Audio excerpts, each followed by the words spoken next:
தியானமே யோகம், யோகமே ஞானம். தமிழ் ஆனந்த யோகம். வாழ்க வளமுடன். தமிழ் ஆனந்த யோகத்தின் இன்றைய கலந்தாய்வு கூட்டத்தில் ஜூம் வழியாக கலந்துள்ள அனைத்து அன்பர்களுக்கும் என்னுடைய அன்பான இனிமையான மாலை வணக்கங்கள். இறைவனை மனதில் கொண்டு ஏழ்மையில் வாழ்க்கை செய்து மறைப்பொருள் உணரத்தக்க மகள் வேண்டி தவம் செய்து என்னை நிறைவாக பெற்றெடுத்து நேர்மையாக வளர்த்த என் பெற்றோர் அறவடி தொழுது நான் பிறந்ததன் நற்பலனை அடைய என்னை வாழ்த்துமாறு வேண்டிக் கொள்கின்றேன். அருட்தந்தை ஆசான் வேதாத்திரி மகரிஷி அவர்களின் பொற்பாதங்களையும் வணங்கி அவர்களையும் ஆசீர்வதிக்குமாறு வேண்டிக் கொள்கின்றேன். அவருடன் சுக்குமமாக இணைந்துள்ள வள்ளல் பெருமானையும் வணங்கிக் கொள்கின்றேன். இந்த தமிழ் ஆனந்த யோகத்தின் ஃபவுண்டர் மற்றும் இந்த புத்தக கலந்தாய்வுக்கு ஏற்பாடு செய்து கொடுத்த வேதாத்திரி தத்துவங்கள் புத்தகத்தை எழுதிய இறைஞான ஆசிரியர் நன்மணி ஐயா அவர்களின் பொற்பாதங்களையும் வணங்கி இந்த கலந்தாய்வை தொடங்குகிறேன். வாழ்க வளமுடன். மேலும் இதில் கலந்துள்ள அனைத்து அன்பர்களுக்கும் என்னுடைய அன்பான வணக்கங்களை தெரிவித்துக் கொண்டு இதில் ஏதேனும் பிழைகள் இருந்தால் அந்த பிழைகளையும் அருள் கூர்ந்து பொறுத்து பின் திருத்துமாறு வேண்டிக் கொள்கின்றேன். வாழ்க வளமுடன். அரிது அரிது மானிடராய் பிறத்தல் அரிது. மானிடர் ஆயினும் கூன் குருடு செவிடு பேடு நீங்கி பிறத்தல் அரிது. பேடு நீங்கி பிறந்த காலையும் ஞானமும் கல்வியும் நயத்தல் அரிது. ஞானமும் கல்வியும் நயந்த காலையும் தானமும் தவமும் தான் செயல் அரிது. தானமும் தவமும் தான் செய்வாராயின் வானவர் நாடு வழி திறந்திடுமே. ஔவையார் வாக்கு. அதாவது இன்றைய கலந்தாய்வில் ஐயா வேதாத்திரிய தத்துவங்கள் பாகம் 2 நான் ஐயாவின் புத்தகத்திலிருந்து தேர்ந்தெடுத்தது மனிதனின் சமுதாய கடமை. மனிதனின் சிறப்பு எப்பேற்பட்டது என்பதை ஔவையார் அவருடைய வார்த்தைகளால் வர்ணிக்கின்றார். மகரிஷி அவர்களோ மனிதன் என்றால் அதை பிரித்து மனம் கூட்டல் இதம், அதுதான் இதமான மனதை உடைய மனிதன் என்கின்றார்.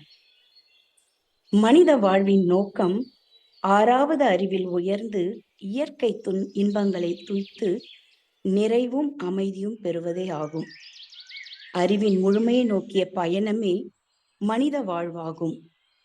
இயற்கையில் நாம் தோன்றி வந்து இயங்கிக் கொண்டிருக்கிறோம். இயற்கையின் மூலத்தை உணர்ந்து இயற்கை நீயதை உணர்ந்து இயற்கைக்கு இணக்கமாக வாழ்ந்து தன் 6வது அறிவை கொண்டு மூல நிலையோடு அறிவு இணைந்து விடுவதே வாழ்வாங்கு வாழ்தலாகும். இங்கு மனிதன் மட்டும் தனியாக இல்லை. மனிதனின் பல தொகுப்புதான் சமுதாயம் என்பது. அதனோடு இயற்கை என்கின்ற தெய்வமும் ஒன்று சேர்ந்து தான் சமுதாயம் இயற்கை என்ற 3இன் இணைப்பில்தான் மனித வாழ்க்கை நடைபெறுகின்றது. இந்த முக்கூட்டு இணைப்பு தான் நம்மை வழிநடத்தி கொண்டு இருக்கின்றது. தான் என்பது தனி மனிதனையும் சமுதாயம் என்பது மனிதர் பலர் இணைந்து வாழும் கூட்டு வாழ்க்கையையும் குறிக்கும். இயற்கை என்பதோ தெய்வம். அதுவே அணு முதல் அண்டம் வரையில் பிரபஞ்சமாகவும் ஓர் அறிவு முதல் 6 அறிவு வரை உள்ள உயிரினங்களாகவும் வளர்ச்சி அடைந்து உள்ளது. மனித உடலில் இதய இயக்கம், சுவாசம், பசி எழுச்சி, உணவு செரிமானம், சத்து பொருட்களை பயனாக்குதல், கழிவுப் பொருட்களை வெளியேற்றுதல் போன்ற செயல்பாடுகள் அனைத்தும் இயற்கையின் நீதிக்கு உட்பட்டு நடக்கின்றன. பூமி மணிக்கு சுமார் 1668 கிலோமீட்டர் வேகத்தில் பயணித்து 24 மணி நேரத்தில் தன்னைத்தானே ஒரு சுற்று சுற்றிக் கொள்கிறது. சந்திரனோ 27 நாட்களுக்கு ஒரு முறை சுற்றி வருகிறது. இவ்வாறே பிரபஞ்ச நிகழ்ச்சிகள் அனைத்தும் இயற்கையின் நியதிக்கு உட்பட்டு நடக்கின்றன. இத்தகைய இயற்கையின் செயல்பாடுகளை உணர்ந்து மதித்து அதற்கு இசைவாக வாழும்போதுதான் மனித வாழ்வு இனிமையாக அமைகிறது. அதைத்தான் நம்முடைய ஆசிரியர் இந்த புத்தகத்தில் மனிதனின் சமுதாய கடமையை பற்றி குறிப்பிடுகிறார்.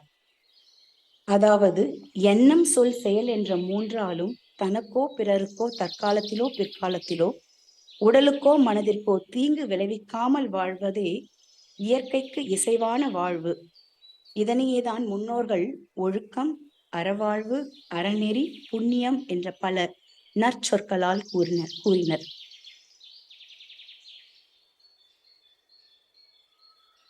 அறவாழ்வு என்பதையே வாழ்க்கை தத்துவத்திலே ஒழுக்கம், கடமை, ஈகை என்று மூன்றாக பிரித்து ஒழுக்கம், ஈகை என்பதை இரண்டொழுக்க பண்பாட்டின் அடிப்படையில் சிந்தித்து, நான் எனது வாழ்நாளில் யாருடைய உடலுக்கும் மனதுக்கும் துன்பம் தரமாட்டேன் என்பதை ஒழுக்கம் எனவும், துன்பப்படும் உயிர்களுக்கு என்னால் முடிந்த உதவிகளை செய்வேன் என்பதை ஈகை எனவும் இரண்டாக கொடுத்திருக்கிறார்.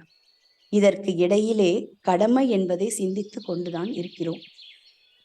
இந்த கடமை என்பது எவ்விடத்தில் மனிதனுடைய வாழ்க்கையில் இன்றியமையாத ஒன்றாக இருக்கிறது என்று ஆராய்ந்தால் அது மனிதன் சமுதாயமாக கூடி வாழும் பொழுது கடமையின் அவசியம் முக்கியமாகிறது. அறநெறிகள் மூன்றும் மனிதனுக்கு மட்டுமே உடையதாகும். ஐந்தறிவு விலங்கினங்களுக்கு இந்த அறநெறிகள் தேவையில்லை. ஏனென்றால் அது யாருக்கும் துன்பம் கொடுப்பதும் இல்லை. அது உடலாலும் சரி, மனதாலும் சரி. பலமற்ற விலங்குகளுக்கு சில விலங்குகள் துன்பம் கொடுத்தாலும் அது தேவையின் அடிப்படையிலும் இயற்கை இன்பத்தை போக்கிக் கொள்ளவும் தானே தவிர தேவை என்ற ஒன்று இல்லாமல் துன்பம் கொடுக்காது. சாதாரணமாக காடுகளில் வாழும் விலங்குகள் அனைத்தும் இயற்கையாக கிடைக்கும் உணவுகளை அப்படியே எடுத்துக்கொள்ளும். மனிதர்களைப் போல ருசியாக மாற்றி கொடுங்கள் என்று கேட்பது இல்லை. இதில் எங்கு எக்ஸம்ஷன் என்றால் நாம் வீட்டில் வளர்க்கின்ற செல்ல பிராணிகளை தவிர. ஏனெனில் அவை நாம் உண்ணும் உணவையே உண்டு நம்மை போலவே அது பல பதிவுகளை சேர்த்து கொள்கின்றது. பொதுவாக விலங்கினங்கள் ஒழுக்கமாக இருப்பதால் அதற்கு இந்த அறநெறிகளை கடைபிடிக்க வேண்டிய அவசியம் இல்லை. இரண்டாவதாக ஈகை எடுத்துக்கொண்டால் தேவையின் அடிப்படையில் இன்னொரு உயிரை கொன்று சாப்பிடுவதால் அது பாவப்பதிவாக விலங்குகளுக்கு மாறாது. இயற்கையில் அந்த விலங்குகளே உணவாக படைக்கப்பட்டதால் அதற்கு அந்த பாவம் சேராது. இந்த பதிவிற்கு ஈகை செய்தாக வேண்டும் அல்லது துன்பத்தை அனுபவிக்க வேண்டும் என்பதெல்லாம் இல்லை. பதிவு என்பது இல்லை என்றுதான் நாம் இதுவரை புரிந்து வைத்துள்ளோம் என்கிறார் ஆசிரியர். ஆனால் பாவப்பதிவுதான் இல்லையே தவிர செயல்பதிவு ஒன்று இருக்கிறது. அதுதான் மனிதர்களுக்கும் சேர்ந்து வருகிறது. அதே போன்று கடமை. இயற்கையிலேயே விலங்கினங்கள் தேவையை ஒட்டி மட்டுமே ஒழுக்கமாக வாழ்வதால் பாவப்பதிவு இல்லாததால் ஈகை செய்ய வேண்டிய அவசியமும் இல்லை, சமுதாய கடமையும் இல்லை. ஆனால் தன் கடமை மட்டுமே உள்ளது. அதையும் அது சரியாகத்தான் செய்கிறது. உதாரணத்திற்கு ஒரு கோழி எடுத்துக்கொண்டால் கூட அது முட்டையிட்டு அடை காத்து குஞ்சு பொரித்து அதற்கு உண்டான உணவை தேடி அதற்கு கொடுத்து அதை தற்காத்து அதற்கு ஒரு குறிப்பிட்ட காலம் வரை வழிநடத்திவிட்டு அது தன் இயற்கையான வாழ்க்கையில் வாழ்வதற்கு வழிவகுத்து கொடுத்து விடுகிறது. ஆதலால் அது தன் கடமையும் சிறப்பாகவே செய்து கொண்டிருக்கின்றது. மனிதனிடம் விலங்கின பதிவுகள் உள்ளது என்று மகரிஷி அவர்கள் கூறியுள்ளார். அதனால்தான் பிற உயிர்களுக்கு துன்பம் கொடுக்கிறானா என்று ஒரு கேள்வி எழுகிறது. மனிதனிடம் விலங்கின பதிவுகள் உண்டு என்றாலும் தேவையில்லாமல் அல்லது தேவைக்கு மீறி செய்யும் போதுதான் செயல்பதிவு வினைப்பதிவு ஆகிறது. விலங்கினம் தேவையின் காரணமாக கொடுக்கும் துன்பத்தை மனிதன் தேவை முடிந்த பின் தான் அந்த துன்பத்தை கொடுக்கவே தொடங்குகிறான். அதற்கு உதாரணம் எடுத்துக்கொண்டால் நாம் உண்ணும் உணவாக இருந்தாலும், உடையாக இருந்தாலும், இருப்பிடமாக இருந்தாலும், வாகனம், பால் உறவு, கல்வி, வேலை, திருமணம், பிறப்பிலிருந்து இறப்பு வரை என்ற அனைத்திலும் தேவை நிறைவு பெற்ற பின்தான் வினைப்பதிவை மனிதன் வரவழைத்துக் கொள்கிறான். இயற்கை துன்பத்தை போக்கிக் கொள்வதற்காகத்தான் பிறர்க்கு துன்பம் கொடுக்கிறான் என்று ஒரு மனிதனை காட்ட முடியுமா என்று நம் ஆசிரியர் கொதித்தெழுகிறார்.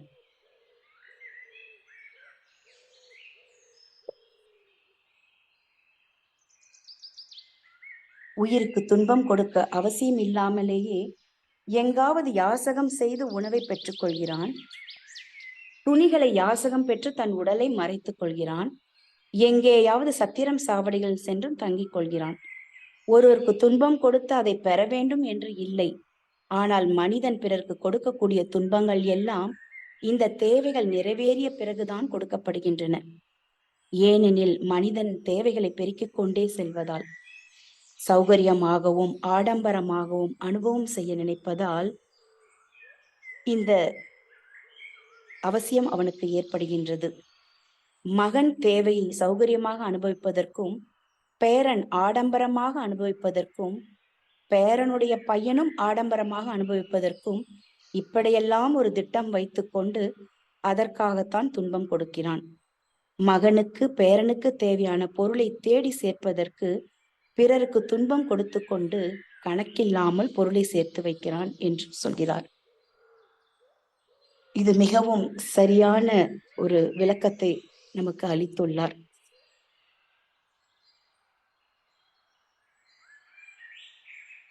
தனக்கு கடமை உள்ளது என்பதையும் மறந்து விடுகிறான். ஏன்? கடமையை நிறைவேற்றுவதுதான் அவரவர்களின் நோக்கமாக இருக்க வேண்டும். கடமைகளை நிறைவேற்றத்தான் உடல் திறனும் அறிவு திறனும் இறைவனால் கொடுக்கப்பட்டுள்ளது. ஆகவே உலகை பற்றி அறிந்திருந்தாலும் நம்மை பற்றி அறியாமல் திண்டாடுகிறோம். இதைத்தான் திருமூலர் அவர்கள் தன்னை அறிய தனக்கு ஒரு கேடில்லை, தன்னை அறியாமல் தானே கெடுகின்றான் என கூறியுள்ளார். மகரிஷி அவர்களோ ஒரு பிடி உணவிலே உலக ஒற்றுமை கண்டிடு, உழைப்பினால் பதில் உலகுக்கு தந்திடு என்கிறார். அதாவது ஒரு பிடி உணவில் இருப்பதை,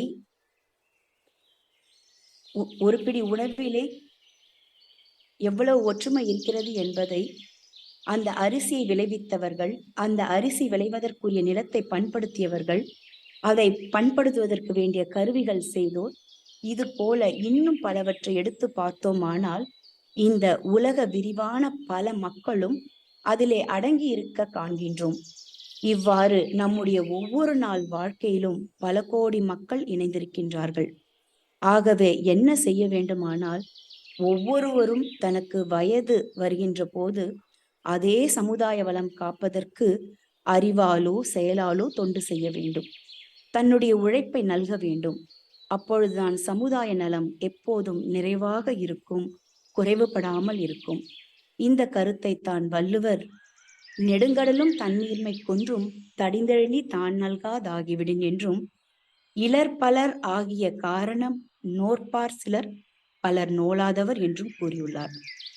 அதாவது இதன் பொருள் என்னவென்றால், மேகமானது ஆவியாக எடுத்து சென்று தண்ணீரை மீண்டும் மழையாக தராது விடுமானால் பெரிய கடல் கூட தன் வளத்தை இழந்து நிற்கும் என்பதும், சமுதாயத்தில் சிலர் மாத்திரம் தங்கள் கடமைகளை செய்து வர பலர் தங்கள் கடமைகளை செய்யாததனால்தான் சமுதாய நல குறைவு ஏற்படுகின்றது என்று மகரிஷி அவர்கள் கூறுகிறார்கள்.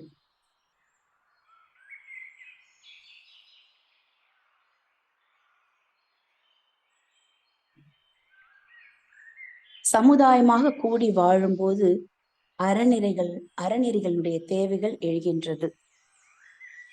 எப்படி என்று நம்முடைய ஆசிரியர் சொல்கிறார். அங்கேதான் தேவையை மீறத் தொடங்குகின்றான். எங்கே என்றால் சமுதாயமாக கூடி வாழும்போது. இவற்றையெல்லாம் அருட்தந்தை அவர்கள் நன்றாக விளக்குவார்கள் என்றும் சொல்லியிருக்கிறார்.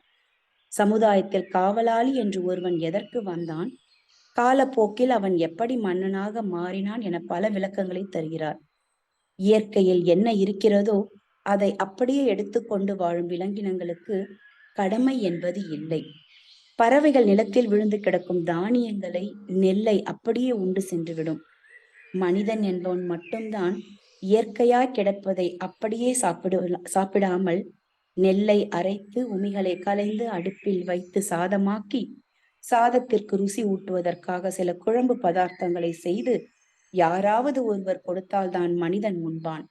இத்தனையும் செய்வதற்கு மனிதர்களின் உழைப்பு தேவைப்படுகிறது. விலங்கினங்கள் அப்படி எதிர்பார்ப்பது இல்லை. காய்ந்து போன வைக்கோலை கண்டதும் மாடுகள் அப்படியே தின்று விடுகின்றன. அவைகள் அதனை பொடி பொடியாக நறுக்கி நெய் முந்திரி போட்டு வறுத்து கொடுங்கள் என்று கேட்பதில்லை. விலங்கினங்கள் எந்த ஒரு பொருளையும் உழைப்பையும் கடனாக பெறுவது இல்லை என்பதை மிகவும் அழகாகவும் நகையாகவும் நம்முடைய ஆசிரியர் இந்த புத்தகத்தில் வெளிப்படுத்தியிருக்கிறார். அதனால் யாருக்கும் அவை கடன்பட்டதில்லை. மனிதனானவன் முழுக்க முழுக்க கடன்பட்டிருக்கிறான். இந்த உடலானது கட்டப்படும் பொழுதே சமுதாயத்தினால் பெறப்பட்டவைகளை வைத்து கட்டப்படுவதால் அந்த உடலையே கடனாகத்தான் பெற்றிருக்கிறான். விலங்கினங்கள் எல்லாம் இறைவனால் படைக்கப்பட்ட இயற்கை வளங்களை அப்படியே உண்டு தனது உடல்களை உருவாக்கி கொண்டன. விலங்கினங்களின் வாழ்க்கை ஒரு இயல்பான வாழ்க்கையாக இருக்கிறது. அதில் எந்த விதிமீறல்களும் இல்லை. நம்மிடமும் விலங்கின பதிவு இருந்து கொண்டு தான் இருக்கிறது. அந்த பதிவுகளை தேவையில்லாத போது நாம் பயன்படுத்தும் போதுதான் அறத்துக்கு முரணாகிறது.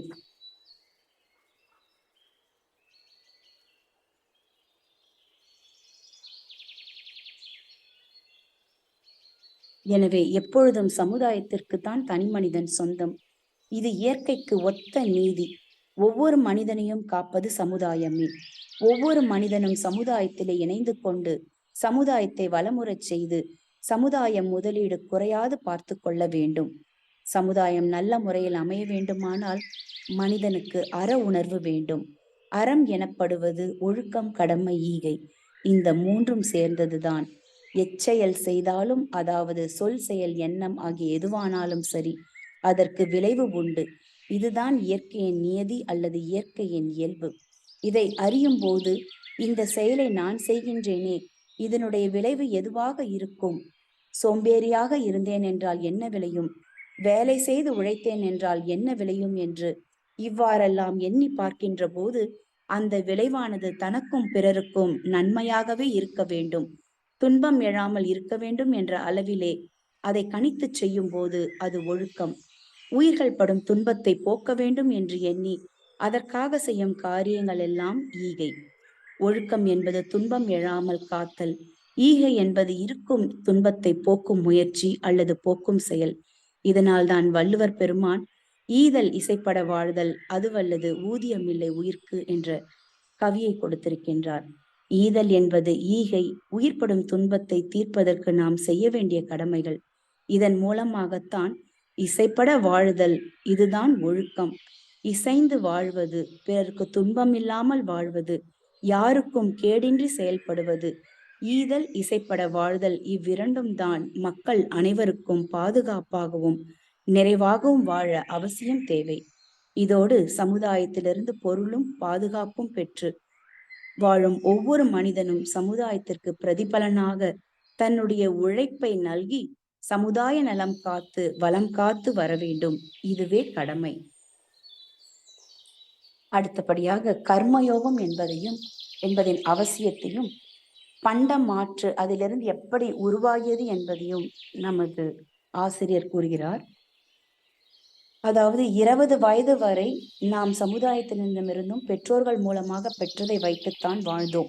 அதை பெற்றோர்களிடமிருந்தும் பெற்றாலும் அவர்களும் சமுதாயத்திலிருந்து தான் பெற்று நமக்கு தந்தார்கள். இதிலே நமது பெற்றோர்களுக்கு செய்ய வேண்டிய கடமையும் உள்ளது. உதாரணமாக 1 கிலோ அரிசி வாங்குகிறோம், அதற்கான விலையாக 50 கொடுக்கிறோம் என வைத்துக் கொள்வோம். நாம் கொடுத்த பணம் ஒரு அடையாளமாக டோக்கன் என்பது போலத்தான் கொடுத்தோம். அந்த பணத்திற்காக நாம் பெற்றது உழைப்பு. அந்த உழைப்பு பல ஆயிரம் மக்களின் செயலால் வந்தது. உதாரணமாக அந்த அரிசி உற்பத்திக்காக உழைத்தவர்கள் எல்லாம் உன்னுடைய பணம் தேவையில்லை, 5000 ரூபாய் கொடுத்தாலும் அரிசியை கொடுக்க மாட்டேன் என்று கூறிவிட்டால் நமக்கு அது கிடைக்காமல் போகும். இதனால்தான் ஒரு காலத்தில் உணவுப் பொருட்கள் எல்லாம் பண்டமாற்று முறையால் பெறப்பட்டன. அதாவது நீ ஒரு பொருளை உற்பத்தி செய், நான் ஒரு பொருளை உற்பத்தி செய்கிறேன், 2 பேரும் பரிமாறிக்கொள்ளலாம் என்பதாக இருந்தது. அப்படியெனில் ஒவ்வொருவரும் ஒரு பொருளை உற்பத்தி செய்து ஆக வேண்டும் என்ற நிலை இருந்தது. உழைப்பினை பொருட்கள் மூலம் பரிமாறிக் கொண்டார்கள். பரிமாறிக்கொள்வதற்காக ஒரு பொதுவான அடையாள சின்னமாக இந்த பணம் உருவாக்கப்பட்டது. எனவே உழைப்பை கொடுக்காமலே இந்த பணத்தை கொடுத்து பிறர் உழைப்பை பெற்றுக்கொள்ளும் மனநிலை என்று வந்ததோ அங்குதான் பிரச்சனைகளும் தவறுகளும் தோன்றின. பணம் கொடுத்து பிறர் உழைப்பை பெற்று இருந்தாலும் நமது உடல் உழைப்பை இந்த சமுதாயத்திற்கு எந்த வகையிலாவது கொடுத்து ஆக வேண்டும் என்பதுதான் உண்மை மற்றும் அறமாகும். பணம் கொடுத்தால் எல்லாம் கிடைத்து விடுகிறது. என் அப்பா தாத்தா சொத்துக்களின் மூலம் பணம் நிறைய கிடைக்கிறது, பின்னர் நான் ஏன் உழைக்க வேண்டும் என்ற மனோநிலையில்தான் இன்றைய சமுதாய மக்கள் இருக்கிறார்கள். இதற்கு ஒரு உதாரணமாக எங்கள் வீட்டில் எனக்கு 2 பெண் குழந்தைகள்.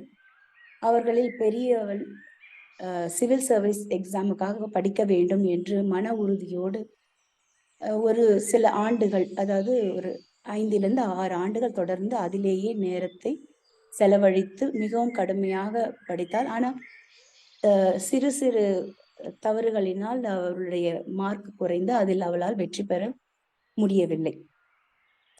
அதற்கிடைப்பட்ட காலத்தில் நானும் என் கணவரும் எத்தனையோ முறை, நீ வேற ஒரு வேலை, உனக்குன்னு ஒரு படிப்பு இருக்கு, அந்த படிப்புக்கு ஏற்கனவே அசிஸ்டன்ட் ப்ரொஃபஸரா ஒரு இடத்துல ஒர்க் பண்ணியிருக்கம்மா, அப்போ உனக்கு எவ்வளோ நீ மன மகிழ்ச்சியோட இருந்த, ஆனா இப்ப அதை விட பெரிய படிப்பு வேலைன்னு நீ செலக்ட் பண்ணியிருந்தாலும் உன் மனசுக்கு அது மகிழ்ச்சியை கொடுக்கல.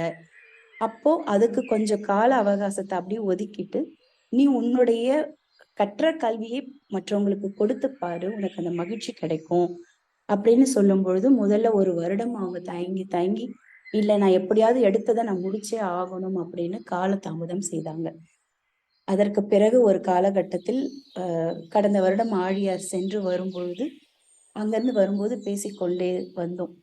இந்த மாதிரி உன்னுடைய வயது என்ன, மகரிஷி சொல்ற அந்த விஷயங்கள் எல்லாம் சொல்லி, நீ எந்த இடத்துல இருக்க, உன்னுடைய செல்வம், உனக்கான செல்வம் எது, அதை நீ எந்த முறையில நீ பயன்படுத்த போற, இதையெல்லாம் யோசிக்கிறத விட்டு கடிவாளம் போட்ட குதிரை போல ஒன்றுத்திலேயே செயல்படக்கூடாதுமா அப்படின்னு சொன்ன பிறகு அவங்க வேலைக்கு அப்ளை பண்ணாங்க. வேலைக்கு அப்ளை பண்ண உடனே அவங்களுக்கு வேலையும் கிடைச்சி, இன்னைக்கு அதே மாதிரி பல குழந்தைகளுக்கு அவங்க அவங்களுடைய அறிவை பகிர்ந்து கொள்ளும்போது அவர்களுடைய பழைய மகிழ்ச்சியை நாங்க பார்க்கிறோம். அப்போ அவங்கவுங்க உண்டான அந்த கர்ம யோகத்தை அவரவர்களே செய்யும் பொழுது மட்டும்தான் மனசுக்கு மனநிறைவு கொடுக்கும். இப்ப அவங்க ஐஏஎஸ் படிக்கிறேன்னும் பொழுது இருந்த மகிழ்ச்சியை விட பன்மடங்கு மகிழ்ச்சியோட அவங்க இருக்கிறாங்க. இதே போலதான் என்னுடைய சின்ன மகளும், அவங்களும் ஐஏஎஸ் படிக்க போறேன் அக்கா மாதிரின்னு 1 வருஷம் சென்னையில படிச்சாங்க. அதுக்கப்புறம் என்னால அது முடியாது, அவங்க அளவுக்கு என்னால ஹார்ட் ஒர்க் பண்ண முடியாது அப்படின்னு அதுக்கப்புறம் எம்பிஏ படிச்சாங்க. எம்பிஏ அவங்களே செலக்ட் பண்ணி அவங்களே ஒரு வேலைக்கும் ஜாயின் பண்ணி இன்னைக்கு அந்த வேலையில அவங்க எவ்வளோ ஜாலியாகவும் ஹாப்பியாகவும் இருந்தாங்களோ ஒரு காலகட்டத்துல. ஹாப்பிங்கிறத நான் அந்த இடத்துல ஒரு டெம்பரவரி ஹாப்பினஸ் சொல்றேன். அதெல்லாம் மாறி இன்னைக்கு அந்த உழைப்பினுடைய அருமையை புரிந்து அந்த உழைப்பை இன்னும் மென்மேலும் எப்படி கத்துக்கலாம் அப்படிங்கிற ஒரு ஆர்வத்தோட, குறைந்த சம்பளமாக இருந்தாலும் 2 மகள்களுமே இன்னைக்கு ஒரு மன நிறைவோட அவங்க வாழறத நாங்க 2 பேரும் பார்த்து மகிழறோம். இதுதான் கர்மயோகம்ன்றது. இதேதான் நான் இதுல பண்டமாற்று என்பது அறிவை, உழைப்பை பகிர்ந்து கொள்றாங்க அப்படின்ற பொழுது ஒரு மனசுக்கு சந்தோஷம் ஏற்படுகிறது. அடுத்தது பாக பிரிவினை, அதுதான் பாவ பிரிவினையாக மாறுகிறது அப்படின்னு ரொம்ப அழகா சொல்லியிருக்காரு நம்முடைய ஆசிரியர். அதாவது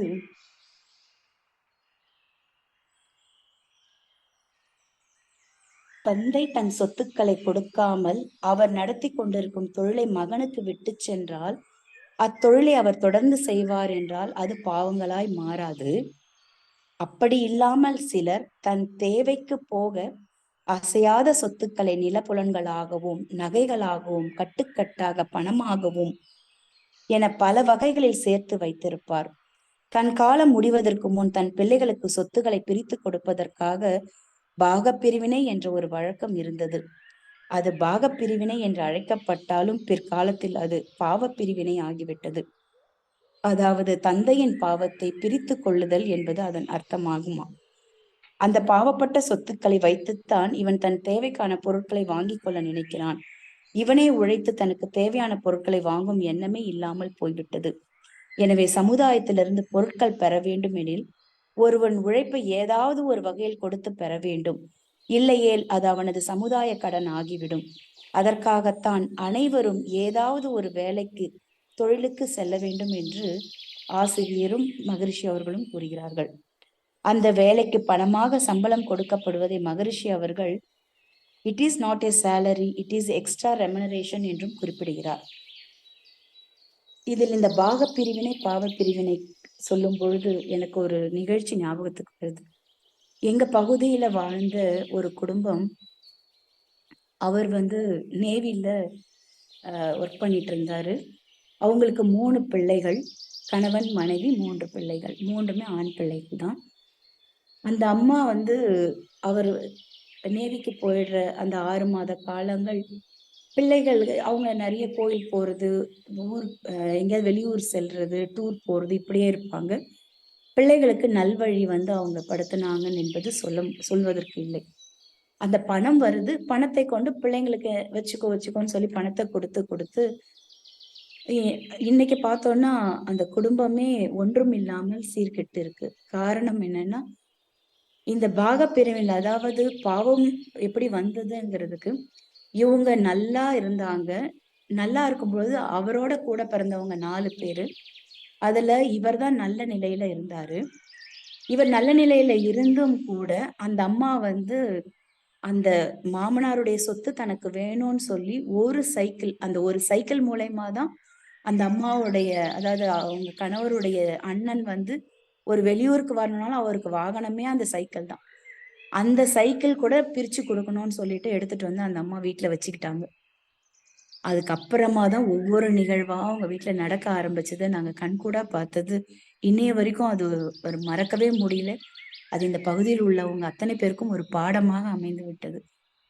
அதாவது கடைசி மகன் குடித்து விட்டு ஒரு பாதாள குழியில கண் தெரியாம குடிச்சிட்டு போய் விழுந்து அதில் இறந்துட்டாங்க. மூத்த மகன் அவன் திருமணமாகி அவனும் குடிச்சிட்டு வீட்டுல படி ஏறும் பொழுது அவங்க அப்பா கேள்வி கேட்கிறாரு. ஏதோ அதுக்கு பதில் சொல்றதுக்கு படியில வித்துட்டோம்னா அப்படியே மேல இருந்து கீழே விழுந்து கோமா ஸ்டேஜுக்கு போய் இறந்துட்டான். 2 மகன்களும் இறந்த துக்கம் தாழாம அந்த அம்மா லங் ப்ராப்ளம் அவங்க இறந்துட்டாங்க. அவருக்கு கண்ல அந்த அம்மாவுடைய டெத்து அந்த இதுவெல்லாம் நடந்துகிட்டு இருக்கும் பொழுதே இந்த ஃபியூனரல் ரைட்ஸ் எல்லாம் நடந்துட்டு இருக்கிற அந்த கேப்லே அவருக்கு ஆக்சிஜன் சிலிண்டர் அடிச்சு அவருடைய கண்கள்ல அந்த கண்ணாடி துகள் பட்டு அவருக்கு கண்ணுல சர்ஜரி பண்ணாங்க. இதுல அதுக்கு பிறகு கொஞ்ச நாள் அப்படி ஒரு போயிட்டு இருந்தது.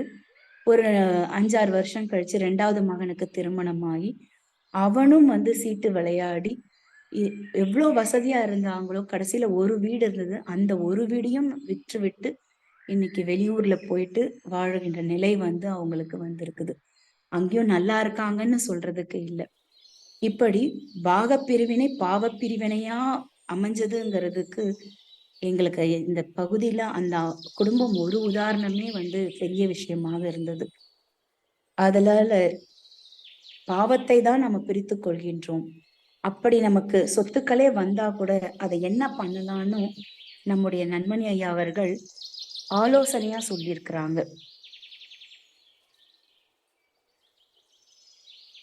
எப்படி ஆலோசனை சொல்றாங்கன்னா, உங்களுடைய சொத்துக்களை ஏதேனும் ஒரு வீட்டினை நிறைய அன்பர்கள் அமரும்படி ஒரு மன்றத்திற்கான வசதியுடன் அமைப்பை உருவாக்கி விடுங்கள். அந்த மன்றத்தின் செயல்பாட்டிற்காக உங்கள் உடல் உழைப்பையும் அறிவுத்திறனையும் பயன்படுத்துங்கள். காலையில் வரும் அன்பர்களுக்கு உடற்பயிற்சிகளும் தவப்பயிற்சிகளும் இன்னும் பிற வேதாத்திரிய பயிற்சிகளும் பிற ஆசிரியர்களின் துணை கொண்டு ஏற்பாடு செய்யுங்கள். இதற்கான வேலைகளை செய்தாலே உங்களுடைய உழைப்பு பெருமளவில் அனைவருக்கும் பயனளிக்கும் வகையில் இருக்கும். இந்த வகையில் உங்கள் சமுதாய கடனை தீர்த்து கொள்ளலாம் என்று கூறியிருக்கிறார். சமுதாயத்தில் பலர் சம்பளம் வாங்கிக் கொண்டு உழைப்பை கொடுக்கிறார்கள். நீங்கள் சம்பளம் வாங்காமல் உழைப்பை கொடுங்கள் என்று கூறியிருக்கிறார். இது ஏற்கனவே ஒரு நண்பர் கேள்வியா அவர்கிட்ட கேட்டிருக்காரு. ஐயா, என் தந்தை நிறைய சொத்துக்கள் சேர்த்து வைத்து எனக்கு மாதம் 5 லட்சம் ரூபாய் வருவாய் வரும் வகையில் ஏற்பாடு செய்து வைத்திருக்கிறார். தேவைக்கு மேல் பணம் வருவதால் வேலை செய்ய வேண்டிய அவசியம் இல்லையே என்ன செய்வது என்று கேட்கும் பொழுது இந்த பதிலை அவர் கூறியிருக்கிறார். இந்த மாதிரி ஒரு நல்வழியை காட்டியதற்கு ஐயாவிற்கும் மிக்க நன்றியை தெரிவித்துக் கொள்கின்றோம். அடுத்ததாக கடமை உணர்வு. கடமை உணர்வு என்பது இயற்கை வளத்தை வாழும் வளமாக மாற்ற வேண்டும் என்றும் சொல்லியிருக்கிறார்.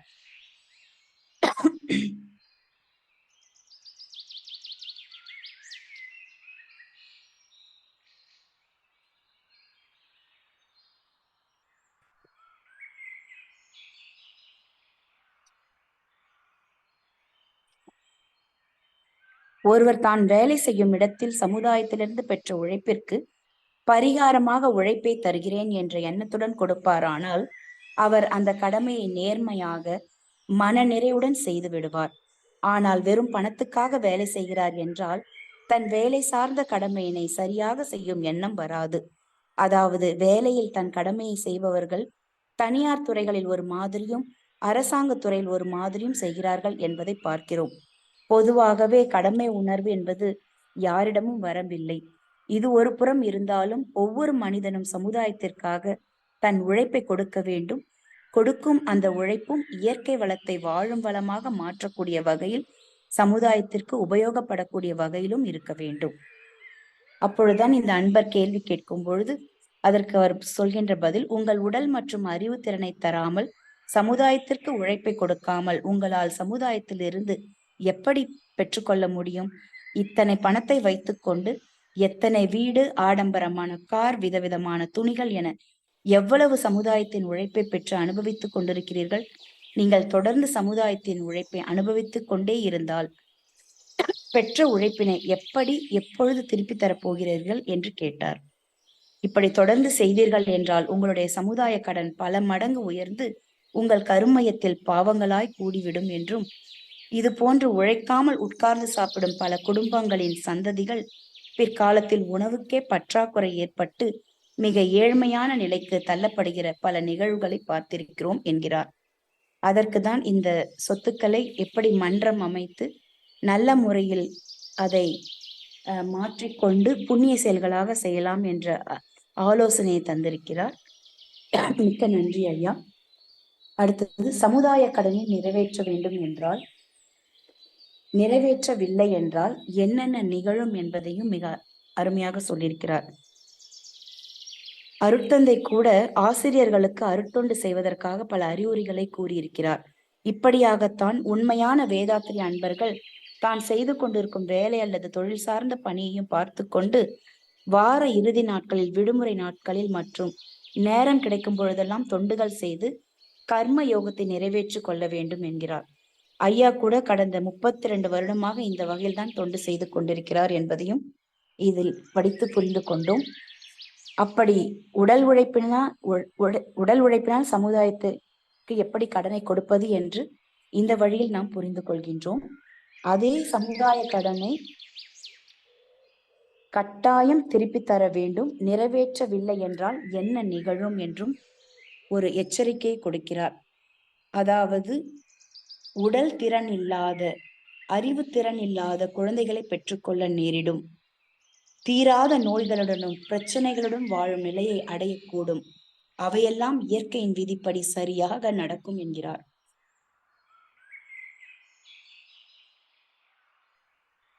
சமுதாயத்தில் குழந்தைகள் பிறக்கும் பொழுதே பல தீராத நோய்களுடனும் உடல் ஊனத்துடனும் மூளை வளர்ச்சி இல்லாமலும் ஐம்புலன்களின் குறைபாடுகளுடன் பிறப்பதற்கான காரணம் அந்த குழந்தைகளின் பெற்றோர்களோ பெற்றோரின் பெற்றோர்களோ பிறர்க்கு துன்பம் தந்து கணக்கிலடங்கா சொத்துக்களை சேர்த்து வைத்து சமுதாய கடன்களை பெருக்கிக் கொண்டு இருந்திருக்கலாம். இதனால் தான் அந்த கடனை நிறைவேற்றாமல் இத்தகைய குழந்தைகள் அறிவு திறன் இல்லாத, உடல் திறன் இல்லாத குழந்தைகளை பெற்று துன்பப்பட வேண்டிய நிர்பந்தம் அவர்களுக்கு ஏற்படுகின்றது. ஏற்கனவே தான் மற்றும் குடும்பம் என்ற விதத்தில் கடமை என்பது கட்டாயம் செய்ய வேண்டியது. அது போலவே சமுதாயம் என்பதின் அடிப்படையிலும் சமுதாயத்திலிருந்து பெற்ற உழைப்பினை கடனாக கருதி அவற்றை உழைப்பினால் ஈடு செய்ய வேண்டும் அல்லது திருப்பி தர வேண்டும். எனவே சமுதாய கடன்களும் கட்டாயத்தின் அடிப்படையில் திருப்பி தரப்பட வேண்டும் என உறுதியாக சொல்கிறார். அதை நாமளும் உறுதியாக செய்ய வேண்டும். அப்படி திருப்பி தர விருப்பம் இல்லையெனில் சமுதாயத்திலிருந்து எந்த உழைப்பையும் கடனாக பெறாதீர்கள். நீங்களே உங்களுக்கு தேவையான உணவை மற்றும் அத்தியாவசிய பொருட்களை உற்பத்தி செய்து நீங்களே பயன்படுத்திக் கொள்ளுங்கள். ஆனால் அப்படி செய்வதில்லை, செய்யவும் முடியாது. என்னிடம் பணம் இருக்கிறது, நான் அதை கொடுத்து வாங்கிக் கொள்வேன் என்றுதான் சொல்வோம். இதனால்தான் அருட்தந்தை அவர்கள் கூட என் உழைப்பாலும் அறிவின் திறனாலும் பெற்ற பொருளை வைத்து நான் வாழ்வேன் என்று கூறுகிறார். இதன் அடிப்படையில் ஒவ்வொருவரும் பொருளீட்டி மீதமுள்ள பொருளை இந்த சமுதாயத்திற்காக கொடுத்து விட்டால் இந்த சமுதாயத்தில் வறுமை என்பதே இருக்காது என்று அருட்தந்தை கூறுவார். உலகம் முழுவதும் சமத்துவமும் சமநிலையும் வந்துவிடும். இதைத்தான் கம்யூனிச தத்துவம் என்றும் உலக மக்கள் அழைத்தார்கள். அருட்தந்தை கம்யூனிச தத்துவம் என்ற பொருளாதார தத்துவம் என இரண்டையும் பிரித்து விளக்கினார். பொருளாதார தத்துவம் என்கின்ற பொழுது பொருளில்லார்க்கு இவ்வுலகம் இல்லை, அருளில்லார்க்கு அவ்வுலகம் இல்லாகி யாங்கு என்று வள்ளுவர் பெருமானும் கூறியிருக்கின்றார். ஆனால் பொருளாதார தத்துவத்தை அதிகமாக பேசப்படுவதில்லை என்று நம் ஆசிரியர் கூறுகிறார். ஏனெனில் பொருளாதாரம் சார்ந்த மகரிஷியின் கவிகள் கூட பேராசிரியர்கள் யாரும் பேசுவதற்கு முன்வருவதில்லை என்கிறார். அவர்களின் வாழ்க்கைக்கு அந்த பேச்சு முரணாக இருக்கிறது என்றும் தனக்கு பாதகமாகிவிடும் என்ற உள்நோக்கம் அவர்களிடம் இருப்பதால் பேராசிரியர்கள் பலர் சாதகமானதை மட்டும் கூறிவிட்டு மற்றதை விட்டு விடுகிறார்கள். இயற்கை தத்துவங்களை நன்கு உணர்த்தி விட்டு அதன் பிறகு பொருளாதார தத்துவம் பேசினால்தான் சரியாக இருக்கும் என்கின்றார். அடுத்தபடியாக பிறர் பொருளை அபகரித்து வாழ்பவர்கள் கருமையம் மிகவும் மோசமான கலங்கமுற்றதாக இருக்கும் என்று குறிப்பிடுகிறார். இவற்றையெல்லாம் சிந்திக்கும் பொழுது வருங்காலத்தில் பிறக்கும் குழந்தைகள் கர்மவினை பதிவுகள் கொண்ட குழந்தைகளாக இருந்து அதற்குண்டான விளைவுகளை சந்தித்துக் கொண்டிருக்கும். அதன் அறிகுறியாகத்தான் தற்காலத்தில் கருவிலேயே குறைபாடுகளுடன் இருப்பதை விஞ்ஞான நவீன கருவிகள் மூலம் கண்டுபிடிக்கிறார்கள். ஆசிரியர்களாகிய நாம் இவற்றையெல்லாம் சமுதாயத்திற்கு எப்படி புரிய வைப்பது? அதற்கு நம்முடைய ஆசிரியர் உதாரணம் சொல்கிறார். ஒரு ஆடை தயாரிக்கும் கம்பெனியில் ஒருவர் வேலை செய்கிறார். அவர் முதலாளி. அவரின் வேலை திறனுக்கு ஏற்றவாறு சம்பளம் அளிக்கிறார். இதனை இவ்வாறு சொல்லக்கூடாது. நான் இந்த சமுதாயத்திற்காக என் உழைப்பினை தருகிறேன் என்றுதான் கூற வேண்டும். அவர் தன் உழைப்பை ஒரு ஆடை தயாரிக்க உதவுகிறார். தயாரிக்கப்பட்ட அந்த ஆடை சமுதாயத்தில் உள்ள எங்கோ ஒருவருக்கு அவர் தேவையினை பூர்த்தி செய்வதாக அமைகிறது. இந்த உதாரணத்தில் கடமை பற்றிய சரியான வாக்கியம் என்னவென்றால், இந்த சமுதாயத்திற்கு என் உழைப்பை திருப்பிக் கொடுப்பதற்காக என் முதலாளி எனக்கு ஒரு வாய்ப்பினை தந்தார் என்று கூறுவதுதான் சரியாக இருக்கும். அவ்வாறு செய்வதால் தனி மனிதனாக இவரின் சமுதாய கடன் நிறைவேற்றப்பட்டு விட்டது. இந்த சமுதாயத்திற்கு என் உழைப்பை திருப்பிக் கொடுப்பதற்காக என் முதலாளி எனக்கு ஒரு வாய்ப்பினை தந்தார் என்று கூறுவதுதான் சரியாக இருக்கும். அதனால்தான் இவருடைய சமுதாய கடன் இங்கு நிறைவேற்றப்படுகிறதாக ஆசிரியர் கூறுகிறார். உழைப்பிற்கேற்ற ஊதியம் இந்த முதலாளியால் கொடுக்கப்படுகிறதா இல்லையா என்பதெல்லாம் அவரவர் கர்மவினை பதிவுகளின் அடிப்படையில் மாறுபடும். ஒரே வேலை செய்து கொண்டிருக்கும் இருவர் வெவ்வேறு சம்பளம் பெறலாம். அதே போல் இன்னொரு உதாரணம், தனியார் பள்ளியில் வேலை செய்யும் ஒரு ஆசிரியர், அரசாங்க பள்ளி வேலை செய்யும் ஒரு ஆசிரியர், இருவரும் ஒரே பணியை செய்தாலும் அவர்களுக்கு கொடுக்கப்படும் சம்பளம் என்பது ஒன்றாக இருப்பதில்லை. அரசாங்க பள்ளியில் வேலை பார்க்கும் ஆசிரியர் தனியார் பள்ளியில் வேலை பார்க்கும் ஆசிரியரை விட 2 மடங்கு சம்பளம் பெறலாம். இவர்களின் கர்மவினை பதிவுகளின் படி அது நடக்கிறது என்று எடுத்துக்கொள்ள வேண்டும். இல்லையெனில் குறைந்த சம்பளம் வாங்கிக் கொண்டு தனியார் பள்ளியில் வேலை பார்த்தவர் தனது பணியை ஒழுங்காக செய்திருந்தால் அவர்களுக்கு பிறக்கும் குழந்தைகளும் கருமைய தூய்மை பெறும் வாய்ப்பு இருக்கிறது. அந்த தனியார் பள்ளி ஆசிரியர் தனக்கு கிடைக்கும் சம்பளம் குறைவாக இருந்தாலும் எனது பணியை வெறுப்புணர்ச்சி இல்லாமல் செம்மையாக செய்கிறேன் என்று நிறைவான எண்ணத்துடன் வேலை செய்தால் போதும். இயற்கை அதற்கான விளைவுகளை எல்லாம் சரியாக கொடுத்துவிடும். இவ்வாறு பலர் புலம்புவார்கள். நான் என்னுடைய வேலையை சரியாக செய்கிறேன், கடுமையா உழைக்கிறேன், ஆனால் அதற்குண்டான ஊதியம் எனக்கு இல்லையே என்று. ஆனால் அவர்களுடைய கர்ம வினைகள் நல்ல முறையில் கழிக்கப்படுகிறது என்பதை ஆசிரியர் இந்த 2 உதாரணங்களையும் சிறப்பாக கொடுத்துள்ளார். அடுத்தபடியாக, நேர்மையாக தனது பணியை கடமை உணர்ச்சியுடன் பல துறைகளில் வேலை செய்து கொண்டிருக்கும் பெரும்பாலானவர்களின் குழந்தைகள் நல்ல அறிவு வளத்துடன் வளர்ந்து சமுதாயத்தில் நல்ல ஒரு நிலைக்கு உயர்ந்து விடுவார்கள். அதே நேர்மையற்ற முறையில் கடமைகளை மறந்து பணிகளை செய்பவர்களின் குழந்தைகளும் பணம் படைத்தவர்களின் குழந்தைகளும் கல்வியில் முன்னேற்றம் அடையாமல் அறிவு திறமையற்று சமுதாயத்தில் நல்ல நிலைமைக்கு செல்லாமல் இருப்பார்கள். முடிவாக சமுதாய கடன் என்பது மிக மிக முக்கியம் என்பதை வலியுறுத்துகிறார். உழைப்புகளுக்கு ஏற்றவாறு சமுதாயத்திலிருந்து பெற்ற உழைப்புகளுக்கு ஏற்றவாறு தனது உழைப்பை உடலாலோ அறிவாலோ கொடுத்தாக வேண்டும். சமுதாய கடனை நிறைவேற்றி கொண்டிருக்கும் பொழுது சமுதாயத்திலிருந்து பெறக்கூடிய உழைப்பினை எவ்வளவு குறைக்க முடியுமோ அவ்வளவு குறைத்து கொள்ள வேண்டும். அதாவது எளிமையான வாழ்க்கை வாழ்வது என்பதன் அடிப்படையில் வாழ வேண்டும் என்று கூறுகிறார்.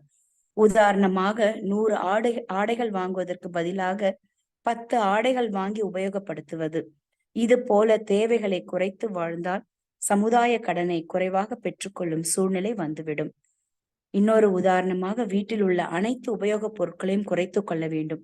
மொத்தத்தில் தேவையை குறைத்து வாழ்ந்தால் சமுதாய உழைப்பையும் குறைவாகத்தான் பெற முடியும் என்று ஆசிரியர் நிறைவு செய்கிறார்.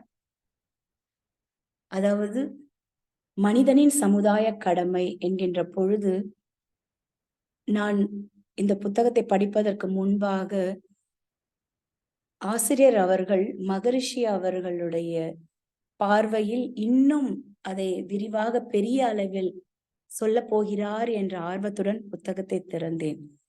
ஆனால் அடிப்படை விஷயத்தையே நாம் மறந்துவிட்டு பெரிய அளவில் நாம் ஒன்றும் செய்ய முடியாது என்பதை அவர் இந்த தலைப்பினை படித்து முடித்த உடனேயே புரிய வைத்து விட்டார். மனிதனுக்கு அடிப்படை தேவையான இந்த அறநெறிகள் 3ஐ ஒழுங்காக பின்பற்றினால் மட்டுமே நாம் அடுத்த நிலையான உலக சமாதானம் என்ற நிலைக்கு மகரிஷி அவர்கள் கொடுத்த கருத்துக்களை பின்பற்ற முடியும் என்று நன்றாக வலியுறுத்தி இருக்கின்றார். விலங்குகளோடு ஏன் ஒப்பிட்டு சொல்லியிருக்கிறார் என்று திரும்ப திரும்ப படித்து பார்த்தேன். அந்த விலங்கினங்கள் இயற்கையில் வாழ்கின்றன. மனிதன் இயற்கைக்கு தேவைக்கு மீறிய செயல்களையே செய்து கொண்டிருக்கிறானே தவிர தேவையை ஒட்டி அவன் வாழ்வது இல்லை என்று நன்றாக இதன் மூலம் புரிந்துவிட்டது. இதன் மூலமாக மகரிஷி அவர்கள் கொடுத்த இந்த வாழ்வின் நோக்கத்தை நாம் உணர்ந்து கொண்டால் நம்முடைய பிறந்ததின் நோக்கம் இறைநிலையை உணர்வதுதான் என்பதை நாம் நன்கு புரிந்து கொள்வோம். மகரிஷி அவர்களும் சொல்வார்கள் ஒரு பாடலில், வினைப்பதிவாம் சுமையை விடுத்து தூய்மை பெறவே நினைவாய் உடல் எடுத்தேன் நிலமீது விழுந்த பின்னே எனை மறந்தேன் எந்தன் வினை மறந்தேன் இறைவா உனை மறந்தேன் ஆனால் நீ உள் நிறைந்து என்னை மீட்டு என்று முடிப்பார். அந்த அளவுக்கு இந்த உலக வாழ்க்கையானது ஐம்புலன் வழிபட்ட வாழ்க்கையாக இருக்கின்றது. இங்கு வந்த உடனேயே நாம் மாயையில் சிக்கி தவிக்கிறோம். அது முதலில் இன்பமாகவும் அதுவே பிறகு துன்பமாகவும் மாறிவிடும் பொழுது மட்டும்தான் மீண்டும் நாம் எதற்காக பிறந்துள்ளோம் என்கின்ற அந்த நிலையை நாடி தேட ஆரம்பிக்கின்றோம். அதற்குதான் மகரிஷி அவர்கள் கொடுத்த முதல் பாடலான நம்முடைய கருவமைப்பின் வழிவந்த வினைப்பதிவு சஞ்சிதமாம் உருவெடுத்த பின் கொண்ட வினைப்பதிவு பிராரப்தம் இருவினையும் கூடி எழும் புகுவினையே ஆகாமியம் ஒரு வினையும் வீண் போகா உள் நினைந்து பின் விளைவாம் என்ற இந்த பாடலையும் மனதில் கொண்டு நாம் அயரா விழிப்பு நிலையில் அருகுணங்களையும் சீரமைத்து நான் யார் என்று புரிந்து உணர்ந்து தெளிந்து இயற்கையோடு இயற்கையாய் வாழ்ந்து முழுமை பேற்றினை அடையும் பொழுது மட்டுமே நாம் அன்பும் கருணையோடு வாழ முனைவோம். அன்பும் கருணையுமாய் அகன்ற நிலையில் உள்ளாய் என் மனதை விரித்து இணைத்து கொண்டாய் உன்னுள்ளே கண்ம வினைகளெல்லாம் கழிந்தன உணர்கின்றேன் உன்னை அறிந்து உய்ய உலகோர்க்கு தொண்டு செய்வேன். அன்பும் கருணையுமாய் அகன்ற நிலையில் உள்ளாய் என் மனதை விரித்து இணைத்து கொண்டாய் உன்னுள்ளே கண்ம வினைகளெல்லாம் கழிந்தன உணர்கின்றேன் உன்னை அறிந்து உய்ய உலகோர்க்கு தொண்டு செய்வேன். நம்முடைய மகரிஷி அவர்கள் எழுதிய இந்த கவிதை ஒவ்வொரு உள்ளத்திலும் ஒலித்து கொண்டே இருக்க வேண்டும். அப்பொழுதுதான் நாம் பிறந்ததின் நோக்கத்தை உணர்ந்து நம் கடமையை சிறப்பாக செய்ய முனைவோம். நன்றி. வாழ்க வளமுடன். வாழ்க வளமுடன் ஐயா.